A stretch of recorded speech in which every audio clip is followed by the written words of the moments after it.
Good morning. Happy Saturday. Happy race day. Welcome to the Green Flag Morning Show, brought to you by Black Sails Racing and Sunshine State Racing. Good morning, Brantley. Say hi, buddy. Say happy Halloween, everybody. Yeah, So happy I totally Halloween, just and we randomly got did this to her. I did not tell her we were going to do this. I just kind of showed up with a kid. Say hi. Hi, buddy. What does our his shirt future. say? Oh, he's got the best shirt ever. It says, "Don't scare, I poop easily." So That's great. me and little Buzz are chilling on race day, getting ready to watch a whole bunch of fun stuff this week. Yeah. It's our future host. Right? Hopefully a future driver, if he's better than his dad. All right, you. That's the Back only to your thing I mama. miss about not doing it at home is being able to see Brantley and Jamie on Saturday mornings. Well, he's staring at me now like, why'd you hand me back? I'm so confused. But you would have a long drive to do that this morning, Jen. Yeah, true. I'll trade you drives. So we got our Facebook fans on telling us good morning. Michael Fatigue, Chris Facillo, happy race day. Victor Johnson, Steve Darling, Bill Price, Devin McLeod, Dean Perling, Jim Smith. Wait, So, the yeah. the Devin McLeod is on? Oh, and you're rocking his shirt? Rocking the Devin McLeod shirt for tonight. Was this planned? No. I don't think he was going to tell us. He just kind of showed up. How do we have an interview with LJ Grimm and you're wearing a Devin McLeod shirt? Oh, I don't have an LJ shirt. I hope LJ gives you all kinds of crap for this. But hey, while we're talking about shirts, let's jump into that. So first things first, who's everybody wearing? And we'll start with Jen, seeing how you've already let the cat out of the bag. I'm wearing my Devin McLeod shirt tonight since he's racing at Citrus in the Todd Brown Motorsports 23 car. Robert, I have who on you my got? 80. I have my 86 Bubba Van Devender shirt on because he's messaged me a bunch of times this week, and they kind of disappointed. Audio didn't work out on his interview last week, and he was like, "Where's my?" I was like, "We'll get you again next week, no problem." So I wore a shirt this morning. There you go. I took a different route. I went for sponsors. So everybody tag Joe's and tell him that it would be awesome to be advertised on the show. So yeah, I went to the old Joe's Racing from back when Dylan was still in the car.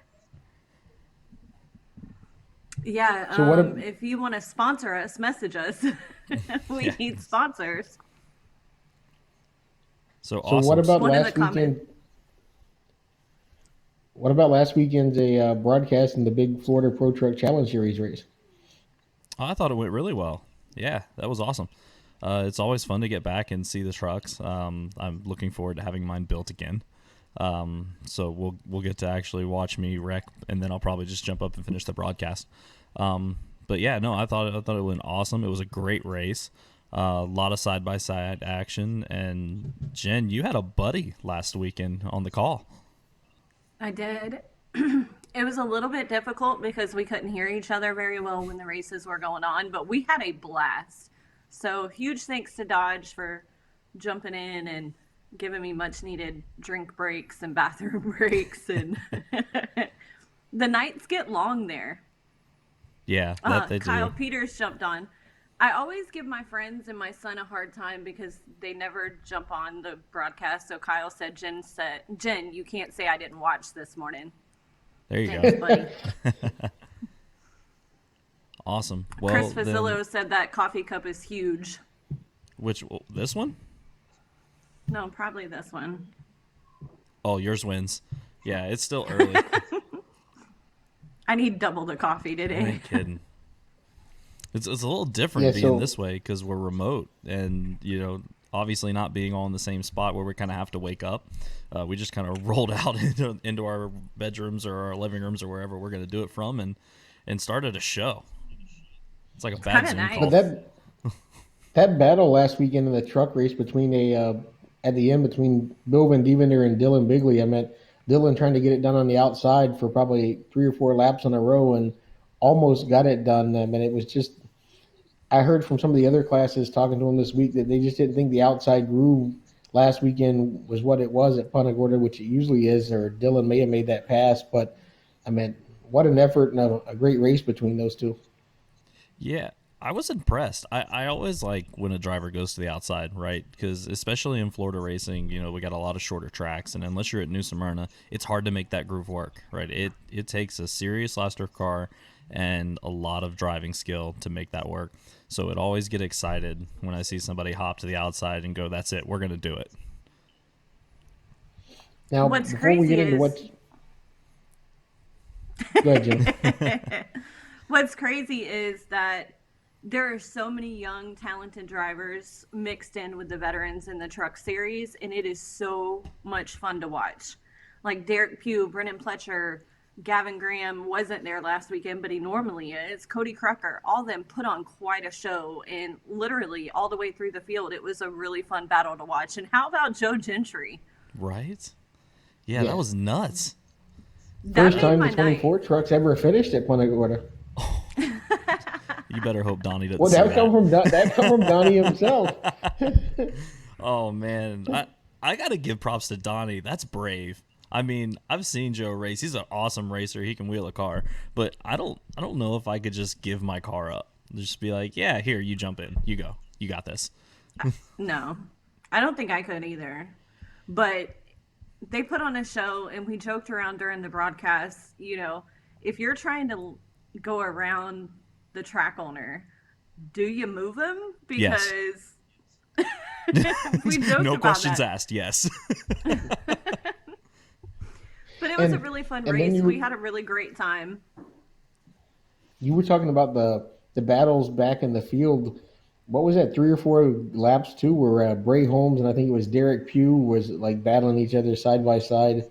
Uh, Great for those two young drivers just to push each other and to go out and have that hard racing without touching each other. Well, I think Yeah, that's the they put fun on part a about the show. trucks. Is the talent is so deep there, especially with all these new up and coming guys coming, that you get good racing in 10th and 15th, and it's not unusual to see 2 and 3 wide in mid pack because the trucks are so close and the skill level is so close. But Definitely. So before yeah, go before we ahead, get into Robert. what's racing, Yeah, before that's we what get we're into gonna do. what's racing this weekend, do we want to? Are we going to do it now or talk about our new thing for the broadcast later in the show? Let's talk about it now. What's going on this weekend?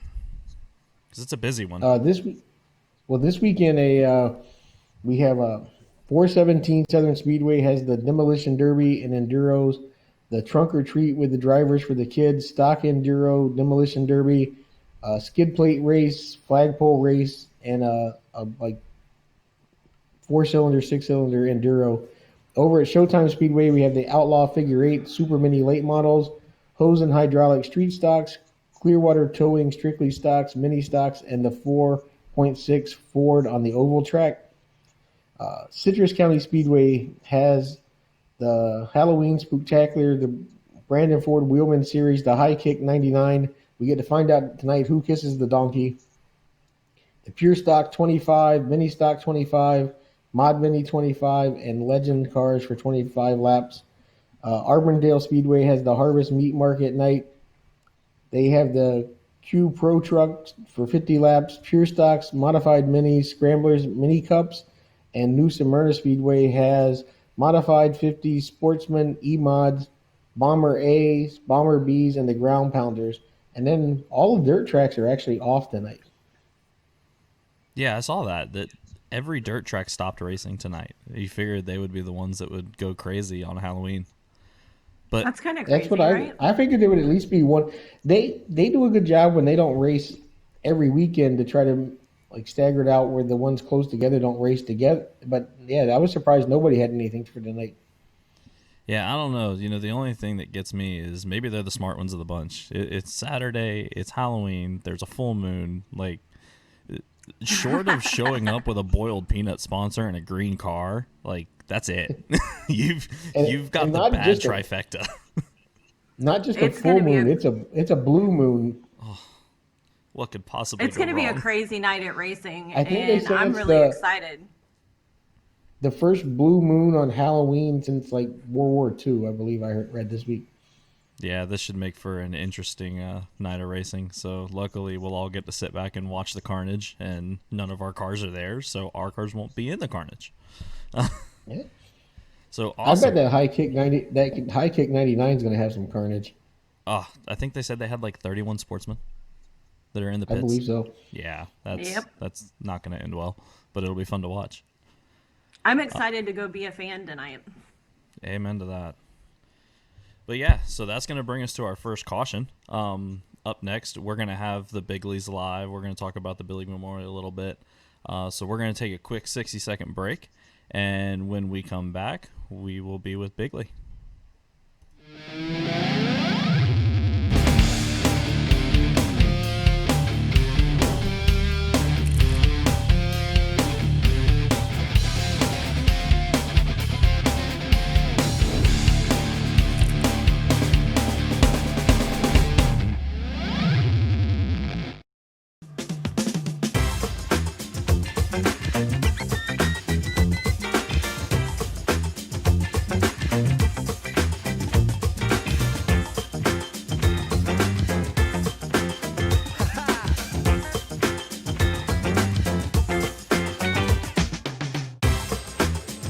With 24 flavors of sweet and unsweet iced tea, HTO keeps you cool. So, what's your flavor? 16 hours. 16. All right. Well, welcome back. And we've got a couple guests with us. Dylan, you brought You a want to scoot friend. over a little bit? You're cut in half. Nah, just let him Billy sit there. said nope. Dylan's taking up the whole screen. They can have it. Awesome. Well, Good hey guys, morning. how y'all doing? Good morning. Good. Happy race day. Nope. No racing for us, though. Oh, well, I'm telling you, this is what we were just talking about. You know, with it being Halloween and a full moon, and it's probably not a bad idea to have the car in the garage tonight. Uh-oh. Uh-oh. Uh-oh. Yeah. Okay. There it is. Okay. I went to go turn it up, and I pushed the home button and turned it off. Oh, Oh, good job. We Awesome. say it's All not right, a good so- we say it's not a good day to be racing because of all the stuff, but that's probably when the most action is going to be. So we'll be sitting in the grandstands or behind the TV watching it all. Oh, absolutely. Yeah, it's going to be a fun one to watch from the stands without our cars on the track. Well, you got some of your team racing tonight, right? Jesse and Kyle and them are racing the enduro race Yeah. tonight, right? Exactly. Corey and I are going to head up a little bit later to help Kyle because he's been so dedicated to our team. You know, between Dylan, Corey, and myself, when I was racing more regular, that he's running the enduro down there at 417. So I told him that we'd come up and help him. I don't know what to do on an enduro except have a big old hammer and beat on it if something's rubbing. But other than that, that's what we're going to do. That's going to be a really good show. Yeah, it'll be fun. I heard you guys earlier talk about the skid plate race. I kind of wish they wouldn't do that because in my mind, it's going to tear up the racetrack. And racetracks are, they're expensive enough to keep up, and if they get tore up, and it just doesn't make it for good racing for us. They normally don't do that there. So I don't know if that was a application I don't know if that's taking place. Robert just turned into a It was on the robot. list. Yeah, exactly. Robert's Halloween Robert just costume turned is a into a robot robot. this year. Yeah. So let's get into Dylan's racing a little bit. Dylan, what's your next race coming up? And tell us how your last race was. Next race is my grandfather's race at 417 on 1128 with a super late model. We have 34 cars pre-entered, I'm pretty sure. Last race was the truck race last weekend. We started second, and with like 5 to go, tried to pass on the outside. Just outside's not as dominant there anymore like it used to be. But I mean, we finished second, so can't complain by that. I got to give you props. We were talking about it a little bit ago that it takes some serious cojones in Florida racing to jump to the outside, especially doing it willingly. Like, I think a lot of the times in these tracks we get into a habit of fighting for the bottom, and if you can't get to the bottom, you move the guy out of the way to take it. I was really impressed with the amount of respect and the amount of skill that it showed to hop to the outside and try to make it work and have a legitimate shot at it. Yeah, that's the biggest thing. Like, I mean, me, Bill Van Devener, the Goddards and everybody, we're all like we're real close with each other. But once it comes to racing, I mean, we're all going to be competitors. I mean, biggest thing is I seen that he was. I mean, to me, it looked like he was a little tight. But then again, I talked to him after the race. He said he was really free.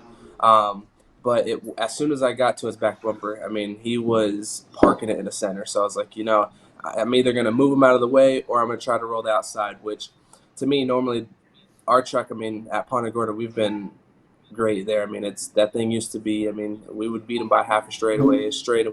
I don't know what happened last time, but we're gonna figure out what happened. But yeah, whenever I rolled to the outside there, we with like 5 to go, we got out there. And we got into it a little bit, and we almost both hit the backstretch wall. So I kind of lifted. Um, and then I tried to roll out there like 2 more laps later. But biggest thing is, I mean, I was so tight, I had to wait on it, and I kind of figured if I was able to get out there and kind of hold him down, I think I could have. I think I could have held him down enough to get the drive off to kind of clear him, but it didn't work. It was just too tight, so I couldn't get back to the throttle like he could on the bottom. Yeah, and Now, you grow. mentioned something about your truck normally being good there. So earlier today, I had to go find a background image for our interview, and finding an image of you in Victory Lane is not exactly hard. Um, y'all visit that front stretch quite a bit. So tell us, tell for the fans especially what it's like being up there and being able to do it on a consistent basis.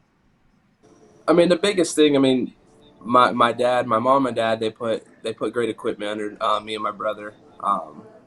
It's we got the truck bare framed. I mean, it was rolling from a guy that he was a plumber down here. He didn't want to do it anymore, so he came up to my dad. Said my dad was supposed to go over here and finish it for him, and he finally said, "Hey, why don't you just buy it from me?" And my dad's like, "Well, if you name the right price, we'll buy it." So we went over there and bought it, and me, my brother, my dad, and a friend of ours, Johnny, we built it in a month. I mean, it was rolling, but it didn't have no body, nothing like that. We built the truck in a month, and we took it down to Punta Gorda, and I think that was what was it? That was Invitational, wasn't it? I don't remember. It was Invitational, probably like 3 years ago. It's about 3.5 years ago. We took it there. We ended up, right out of the box. The thing was super fast. We didn't get to make Friday night practice because we were still working on it until midnight. And right out of the box, we haven't really touched it. We did put a 602 in it. We sold our other truck that Corey was racing, and Corey started driving that truck. But the biggest thing is it's like what you said about having to, be consistently up front. It's just like what the Goddards and Bill Van Dieven are doing the truck, and even Tyler, Billy's son. He they work harder in their stuff. And the people that we won the last 2 races there, and on Friday night we were there practicing, changing shocks, changing sway bars. I mean, you got to keep up with the track. A lot of guys that want to come there on Saturday morning and practice twice and want to know why they can't run with you, and it's just a testament that what my dad instilled in me. It's like how good you want to be is how hard you work at it. And the biggest thing about that, and that's it's the same thing. I felt that our late model program was struggling a little bit. We could still run in a top three and 417, and we still would do okay at other racetracks. But we went out there and we sold our old cars, and we got a brand new Fury car with a brand new Hander parts motor in it. And I don't want to run second and third anymore. And so it's the effort that we put into it, and a lot of guys do. That's why, like I say, Bill Van Dieven at 417, he's really good. He's got a lot of laps there. Dylan's got a lot of laps. Corey's got a lot of laps. And I've unfortunately I've only done this a few days myself. So we put a lot of effort into it, and work real hard at it.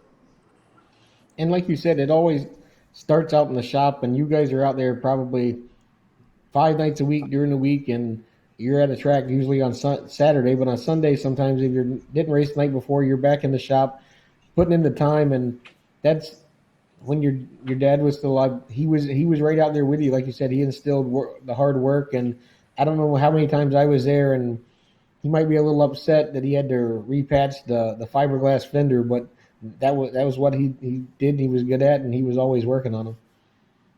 Absolutely. I mean, it's just a testament. It's the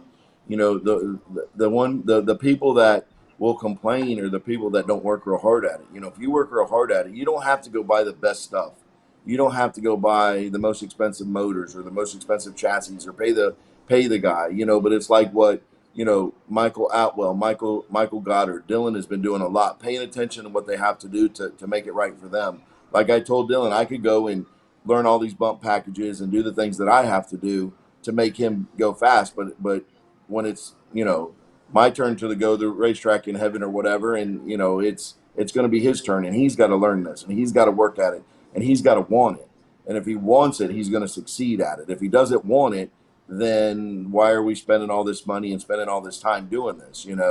I don't like to run second. I can accept running second, but I don't like it. So it's just it's the competitiveness of just what we were instilled at young kids. And then now old adults and old men. And I'm very competitive. I don't want to run second. And how important is it for you, Dylan, to continue the Bigley name in the sport? I mean, it's big. I mean, my grandfather's done it for a while. I mean, he ran a racetrack down here in Karnac County. I mean, he really didn't. He raced a lot, but he really didn't do near as much as like my dad or I have really done. But I mean, it's big. I mean, you got to be a Bigley, so you got to keep it going. I mean, same thing with my brother. I mean, we're just gonna keep it going and going. Whenever we have a family, we're probably gonna do the same thing. Keep it going down the line. So That's my favorite part of the sport. So Billy, everybody knows that you got to travel a lot with the Hooters Pro Cup Challenge Series, and that was something your dad was proud of to get to take you guys traveling. And Dylan, you and Corey got to go as little kids and experience that. So kind of a two-part question. Dylan, what was it like to get to travel all over as a young kid and learn that with your family? And then Billy, you have a race that was kind of a best memory traveling around with your dad that just stands out as meaning a lot to you. You want to go first? It don't matter to me. I can go first. Well, there was a lot. I'm gonna sidetrack for 1 second there. We were at DeSoto one night, and Joe Winchell walked up to me and he said, "Son," he said, "you have won the race just stepping into these pits." And I said, I didn't understand what he was talking about. And he said, "Watch, open up our toter. My mom, my dad, my wife, my boys, they all stepped out of the truck." He said, "Right there, doing it with a family, doing it as as what you guys have done for so many years. You have your mom here, your dad here to watch you, and now that your boys are racing, you've won. It doesn't matter if you finish first or you finish last." And it made sense, but I didn't really realize the impact of what he was talking about. The biggest thing for me is that now losing my dad, it'll be 6 years on 11/28, which is kind of cool for me. Janet and Joe were like, no, we won't have it that night because it's the anniversary. No, I think that's fitting. I think that's fitting to be able to have the people and the sponsors and the partners and stuff that have stepped up to make this thing what it's going to be. It's really exciting. But to get to your question, Robert, every racetrack was fun for me. Every racetrack was enjoyable. The two main races that I thoroughly enjoyed was winning the two championships with my family. One was the '96 Hooters Cup, and then two was the Slim Jim All Pro Series in 2000. Those two. I mean, I had my wife, my boys at Lakeland in '96. I had my my wife and my boys, and and my mom and dad at Nashville when we won. So being able to do that and just doing it with my family, again, like I said, how competitive I am, but I wouldn't trade anything for all the DNFs or all the, mishaps or the cracked fenders or the, broken rear ends or anything, because I got to do it with my family. So those are probably the two most memorable ones for us is Nashville in '96 and then Lakeland in 2000. But, sorry, backwards. And 96 was Lakeland, and then 2000 was the Slim Jim All Pro. But other than that, those are the two most memorable for me. And we're so excited to be a part of the Bigley Memorial coming up on 11/27, 11/28 at 417. We love doing anything to support you guys. And of course, Joe and Janet Gentry, they're awesome. And we love being down there. So let's talk a minute about the race. And Dylan's got to answer his question. What was his favorite as a kid? We ain't letting Dylan off the hook there. That's not happening. No. I kind of was waiting. But no, my biggest thing with traveling, I mean, it was good. Biggest thing is when I was really young, I wasn't really able to come into the pits because back then I think you had to be like 15 or 16 to go into the pits.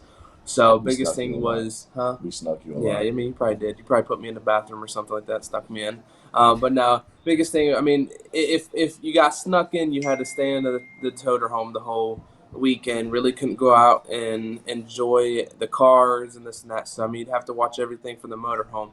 But I mean, vice versa. I mean, if I wasn't in the pits, I would be outside with the pits with my mom and probably my grandma. We were out in the motor home. But then I was probably playing with some kids. I think I was playing. I remember playing with like Randy Anderson and Ricky Anderson way back when we weren't able to go in the pits. And just, I mean, but then once it come race time, you go in the grandstands, and you're able to watch. No, that's All right, that's what was your awesome. question, Jen? I don't remember. Oh Lord. Well, you Okay, said about so 11:27, 417. 11:28. Yes. What does that mean to your family, and how excited are we to go down and support Joe and Janet? I think this is going to be the biggest car count of the year for that track, and kind of show everyone what that track's about and the family atmosphere that you have when you go there, and hopefully have a lot more drivers that are willing to come down week in, week out to come race there.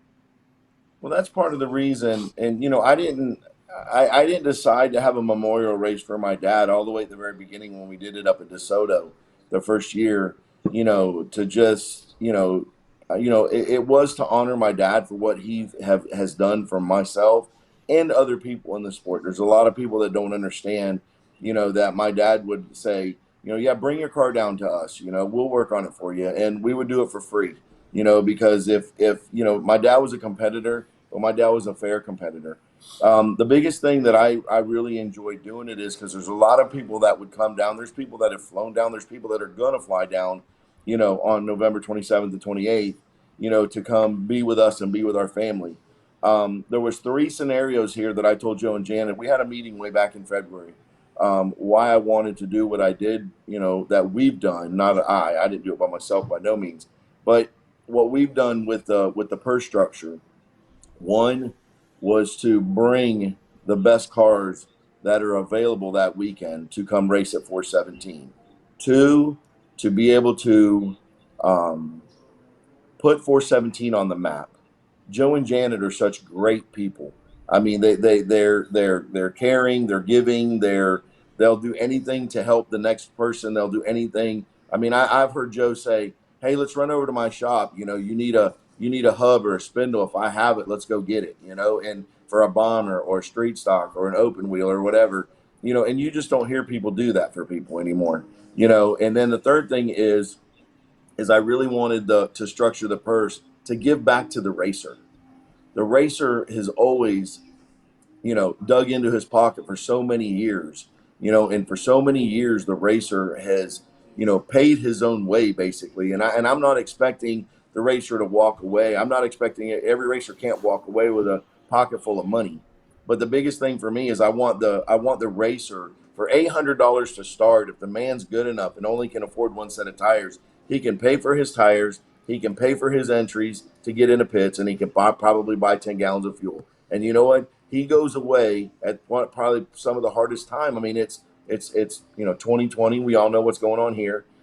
You've got Christmas coming up. You've got Thanksgiving was 2 days before. So people are spending a lot of money, and I just want to be able to give back to the racer. The racer is what makes the races. We have to have the fans to help support it, of course. But if you put good quality cars and like what Robert has done, and putting it out there on social media and stuff like that. I mean, I really feel that everybody's going to be in awe to see all the racers. And I think, and Robert can tell us right now, if not, I think there's some people that are going to show up that haven't even called or talked about it. I think there are two. Like I said, I think we're 34, 35 confirmed with the 6 or 7 maybes. And I think some of those 6 or 7, I'd be really surprised if we don't end up right around 40 cars. And that's phenomenal. I mean, it's a double-edged sword for me. I was talking about this the night before last with a friend at our race shop. The biggest thing for me is I don't want to send anybody home, but I want to put when you put good money on the line and you put good payout through the field, you're going to get great cars. Okay, and unfortunately, Dylan and I mean, together at the last citrus race, not this year, but last year in 2019, we got tore up in the last chance race, and we had to go home. So it's just, we experienced that. It's just part of racing. If not, want to walk up, shake their hand, tell them, great job, and we're going to do as long as we can get the partners that we've gotten this year to to help again next year. Maybe we can step it up, bigger and better. We don't know. I mean, time will tell. But I mean, I just it's just going to be a blessing. And I told Joe that he's working on a schedule right now as we speak for the Friday and Saturday show, because we're going to start teching cars on Friday. We're going to start pre-teching them, so then that way everybody has an idea of what's going on and stuff. And then so it's just everybody probably going to need to make a plan to be there early on Friday, because a lot of stuff's going to happen. If we have 40 cars, that's a lot of race cars to put in and off the racetrack. That it is. So I think we got to Well, we're wrap super up here really excited. quick. But I got one more kind of put Dylan on the spot a little bit, and I know you've been working really hard to get the car, and you'd love to go out and win that race. And the stars aligned that night, and you did win that race. Can I count on you guys to relive my favorite Bigley moment, where in 2011 when your dad won the track championship, that you guys will go climb the catch fence again? You got to remember, this time it's a lot sturdier of a fence. Yeah, that's very true. But I'm a lot bigger now, so you never know. We're gonna have to space it out a little bit. No, possibly. But listen, and it's not going to be easy. It's not going to be easy, as we all know. It's not going to be just a walk in the park. There's some phenomenal cars that are coming to this race, and there's a lot of guys that are super super fast. Locally and out of the area.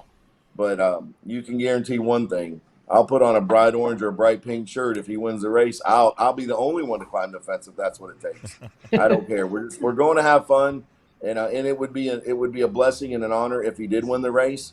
It would be something that my dad started racing 60 years ago, so it would be something to be a testament to him.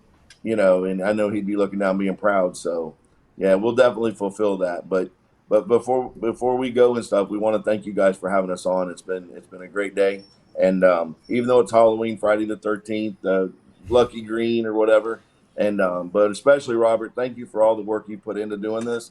And Jennifer, you guys have busted your butt, and I really do, from the bottom of my heart, I do appreciate it. You're welcome. We love you guys, and we are always happy to help and look forward to coming down and seeing you guys. Make sure everyone makes plans to come down on Friday, because we plan on doing a pit party, meet and greet, hang out with the Bigleys, hang out with the race family, and let's have a good night. That's it. It's what it's about. Absolutely. Well, guys, I want to thank you for your time. It's been awesome talking, catching up, hearing some stories, and getting an idea of what's going to happen for the Memorial Race. That's going to bring us to our second caution, so we're going to take another 60-second break, and when we get back, we are going to have two of the other greatest people in racing, Mr. L.J. Grimm and Tony Careno. So we'll see y'all in a minute. All right, Brandon, thank you. Thanks, guys.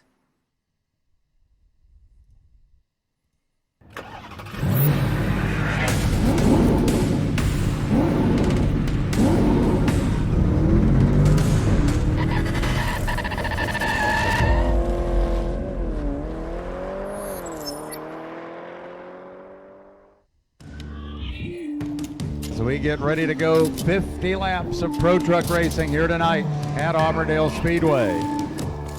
Yeah, it took me a long time to get here, but now that we're here, this is just the beginning. The stakes are so high, there's so much money involved, and there's so much time that's been put into the truck. So at the end of the night, there's only going to be one winner. To get that second spot as Bray Holmes, the fast qualifier, has made his way up to the front. All right, here we go, looking for the green flag as they come off turn 4. Green is out underway.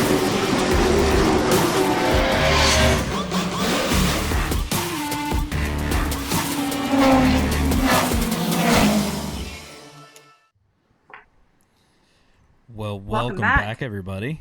We're back. That was awesome. That is such. Go ahead, Jen. That is such an awesome commercial for Bray. Oh, they did a great job with that. I actually went and watched the full documentary. You can check it out on Amazon Prime and a couple of other spots. But yeah, I went and watched it, and they did a really good job. And I know that they're looking for more funding because they're wanting to do that for more drivers. And one of those potential drivers could always be our next guest, because I could only imagine what following this guy around with a camera would be like.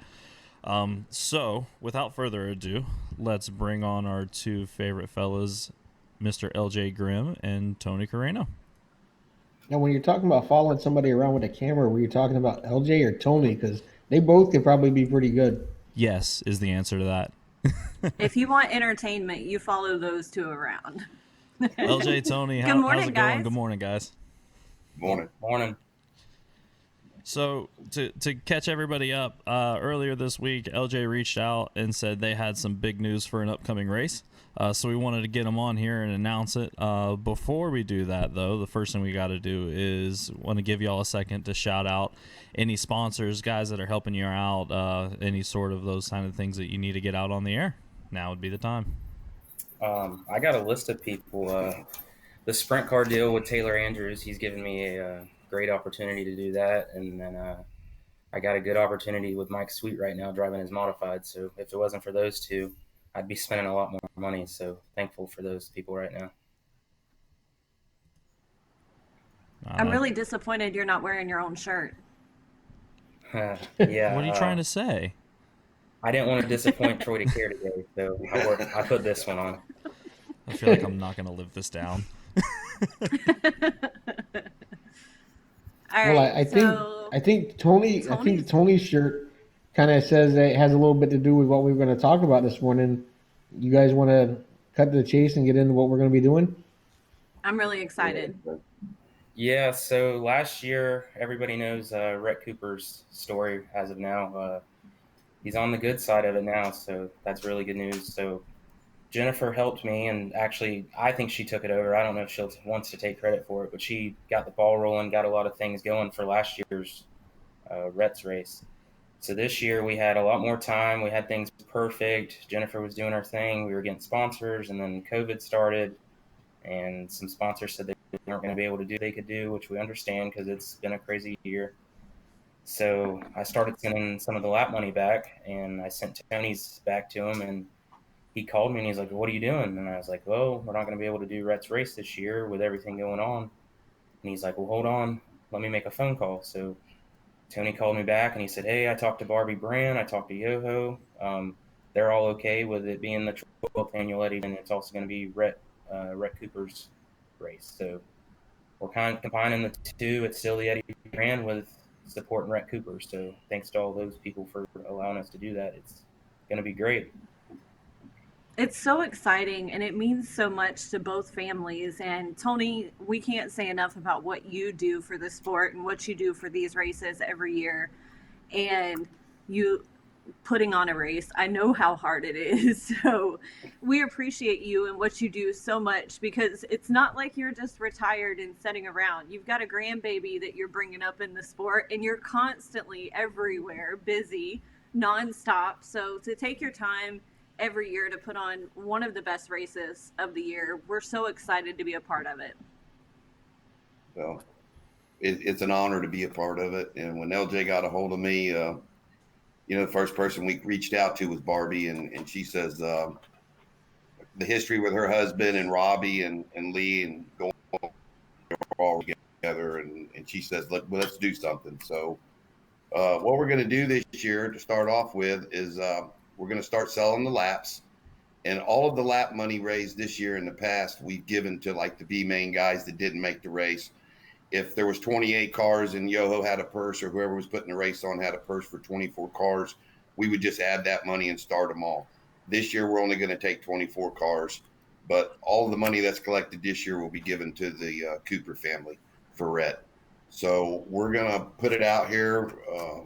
We're going to start selling the laps, and we're going to also get, in the past, it was mail me a check. I'm old school, but PayPal and everything's come along. So we have someone set up to help us with that. And hopefully we can get these laps sold. And if we can sell them out and people still want to be a part of it, we'll double sell some of the laps, and there'll be two names on. The sign is donated by Herbie Cope every year. It's an awesome sign. It's off at night. and that's what we're going to do this year. I'm so excited to be a part of it, and thank you guys for inviting us to be a part of it. And look forward to helping you out, and look forward to see. I think we're going to have double the car count and double the amount of people, because it's a race for both families that we love and appreciate so much in the race world. And like talking to Tony earlier this week, a lot of people don't realize how much all those families meant to each other. The Coopers and Ron and Arnold and and all those. I mean, Tony, you were saying this week that Robbie donated money for the fast qualifier, I think, of the first race or one of the races, and ended up winning it and didn't want the money back, and just how they all intertwined and worked together. Yeah, Robbie's when me and Wayne Jefferson first started this, Robbie was one of the first people to reach out and said, "Hey, I want the fast time." Well, at the end of the night, he was the man on the point. He set fast time at Citrus County. I walked down there with an envelope with $500, and I said, "Good job, Coop." And he's like, "Give it to Barbie." I said, "You sure?" He says, "Absolutely." And that's been his award for 11 years. Robbie's always he wanted to handle that, and we just feel that we can put our sources together, and what little bit we can come up with will be greatly appreciated by them. Not long after we lost Eddie, Leaks kind of got discouraged with the racing because he didn't have Eddie no more, and he sold his cars off. Not long after that, Lee got sick on us, and Robert Yoho did a race one night at Showtime, a Fight for Life 89 lap race, and this young man sitting next to me, and he had the honor of winning that race. And the next day, LJ drove down to a little town called Felton, Florida. It's a way south, and while Lee was under his care in his home under hospice, LJ took the trophy down and gave it to him. And there's a picture floating around. Hopefully we can find that. Maybe y'all can get that posted up. Wasn't but a couple days after that we lost Lee. This young guy right here, I've had the privilege. He's a class act, and there's a few of them out there, but he's right there. He's up there at the top in my book.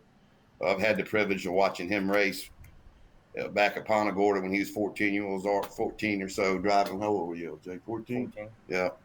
Running the sportsman class down there against some pretty tough competition, and he's come a long ways. A lot of people are calling him and asking him, "Hey, you want to drive my hot rod?" And you got to earn that right. People just don't want somebody in their car that's going to go out there and jump it. And this kid's earned everything he's got going right now.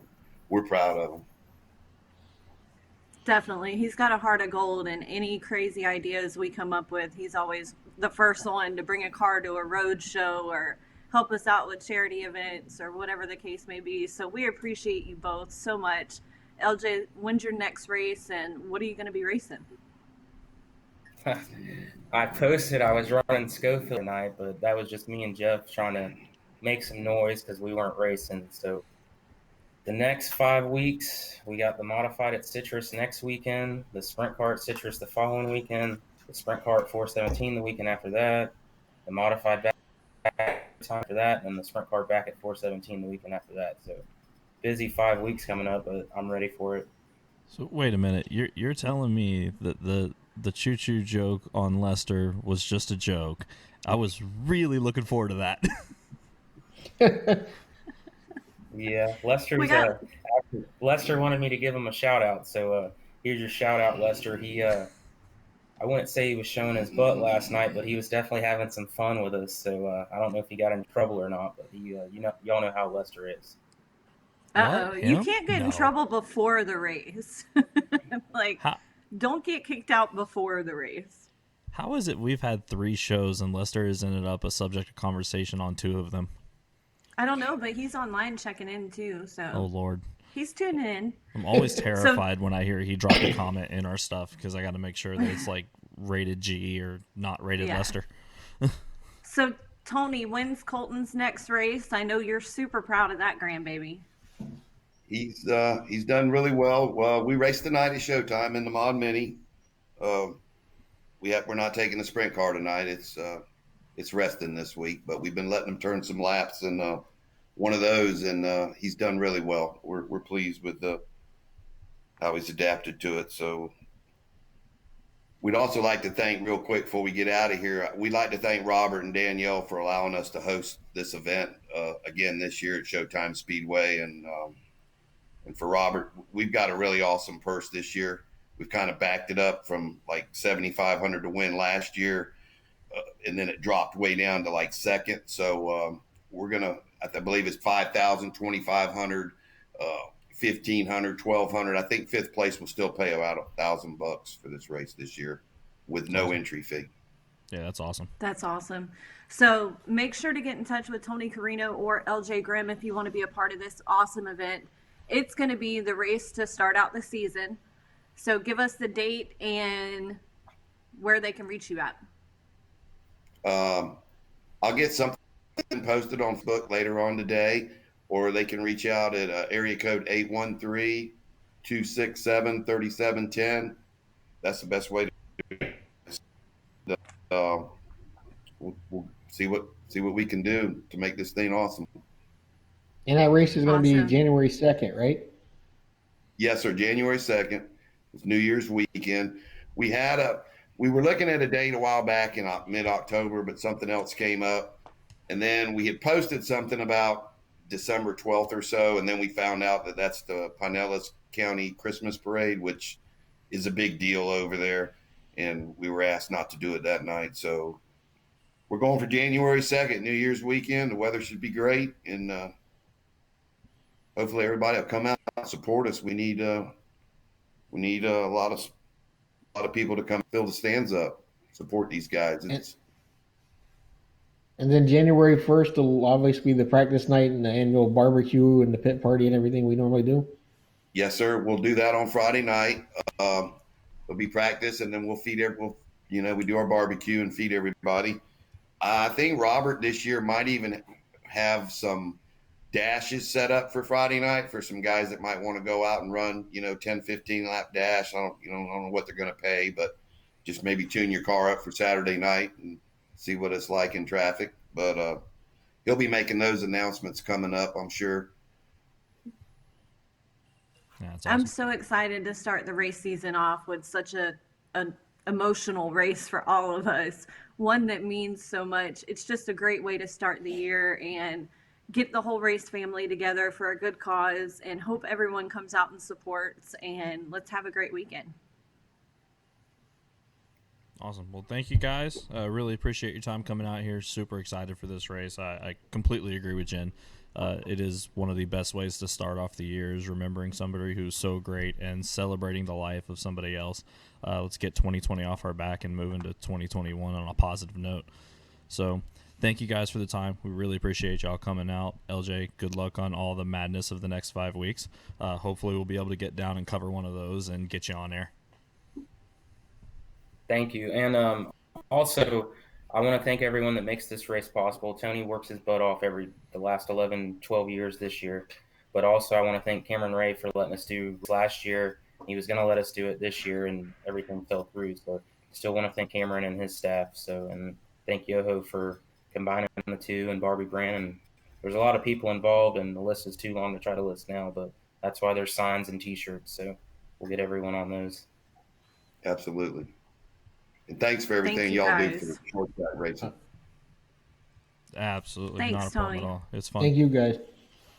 Awesome. Y'all have a good one. See y'all. Be safe. Bye. And make sure, if you want to follow Rhett's story, Rhett Cooper's Miracle on Facebook, that's where you can keep up to date with all the medical going on and how he's doing, and little videos and pictures and clips to kind of keep us all in the loop. And we appreciate them taking the time to do that, because all of us are invested in our race families. And anytime something happens, we always want to be there to support and pray and, do whatever is needed. And wow, what two great interviews. I mean, we had 4 people, two great interviews on the show today. A lot of big races coming up, and got to talk about a lot of stuff. Before we go, I don't know how long before we end this, but think we should go around the room and pick our pick of who's going to kiss the donkey tonight. Really? Yeah, we're definitely doing that, and we're starting with you, Jen. So who you got? No. Yeah, right now you're on the spot. Oh my gosh. Lester was really fast. Daniel Webster was really fast last night in practice. It's so hard to pick because every one of them are so good. I'm going to say Daniel Webster for the win tonight. All right, going with the lightning guy. Yeah. Robert, who you got? There's a lot of great choices, and I think Lester has a chance. And as much as I really want to pick Lester, because I think it would really be funny and fitting to have him kiss the donkey, but I'm going to go out on a limb, and I'm going to say that it gets a little bit of carnage and things work out. I'm going to go with Devin McLeod kissing the donkey tonight. Nice. I like the pick. I could not believe that we got through an entire show highlighting a sportsman race and not a single one of y'all have mentioned Brooke Store. How can y'all sleep on Brooke for this race? There's no way. I've absolutely got Brooke for the win, hands down, no questions asked. She's always a good pick. Always. There's literally 25 cars that can win tonight. Yeah. Especially with a full moon. But she's probably the only driver in the field that doesn't make the donkey look better. That is true. That is very true. Yeah. And then you have Jesse Henley. I mean, think about it. You got the Chad Pierce Motorsports cars. You got Joe Winchell. Yeah, you can never sleep on Joe. Chad Rutherford's no joke. That all of these guys have the ability to walk out and win this. But I think you got to look at history. Looking at the times from last night, Joe wasn't doing very good, but that means nothing with Joe. I've seen him be last all day, the day of the race, and then go out there and throw down fast times. You know, one of my favorite things about Joe. I've seen him not be able to qualify. One of my favorite things about Joe is whenever we were helping Rutherford, when I was putting in my time with Chad Pierce and learning a little bit about these cars, we would go over in Rutherford and Winchell Park right next to each other. And I would hear the setup things they were doing to that car and scratch my head and turn and go, that's never going to work. That sounds terrible. And Chad would look at me and just scratch his head and go, you can say that, but wait. And Joe walks out there, makes the most ridiculous setup win. It doesn't matter what the car's doing. He will find a way to get it to the front. That man is one of the most impressive shoes I've ever seen. And he's got one of the best spotters in the business, Miss Lori Winchell. And tomorrow is his birthday, so how cool would it be for him to win on his birthday weekend? Just remember what we said on Facebook earlier this week, that in order to go see the great Joe Winchell, you must pay one French fry to Bowman. Absolutely. Jason Lester said he's leaving a trail of Scooby snacks for him. And we got our FSG group checking in, Bill Van Devender. I always say that wrong when I try to read it. So thank you guys for all of your support, all of our Facebook fans. We've kept it up pretty high numbers today, so we appreciate you all. And yeah, I'm super excited. We won't have any coverage tonight, but I'm super excited to go be a fan and watch and enjoy the full moon racing. Should be fun. Yeah. So speaking of coverage, before we leave, we got to hit one more topic, and it should be pretty quick. But we got to give a huge shout out to National Roofing of Collard and the Goddards. They have stepped up, and from now on, moving forward, all of our feature broadcasts are presented by National Roofing. So a huge thanks to Go Lives for coming on board. You're going to see us push them a lot in the coming future. They've came on for an entire year to make sure that you guys at home get to see all of the crazy bad ideas we have. So want to make sure you give them a shout out, go say thank you, and if you are looking for a roof, you know exactly who to call. We appreciate all the support from all of our marketing partners. Thanks to National Roofing and those guys for coming on board. You know, that's our race family. That's some of the people we are closest to, and their support means the world to us. Everyone's support means the world to us, and it helps us get to the track every weekend and be able to video for you guys. So it's really important that we support our marketing partners. Yeah, absolutely. Well, I think that's going to wrap up the show this week. That was a good one. We went an entire hour, so our 30-minute show got doubled. So you basically got 2 episodes today. But yeah, I think that was awesome. We had some great interviews. Thank everybody for tuning in and watching. Make sure you like, share, subscribe to the YouTube channel. There's a lot more stuff coming in the future. And happy race day, and we will see you guys at the track. Happy race day. Stay safe on the full moon Saturday night. Happy Halloweeny.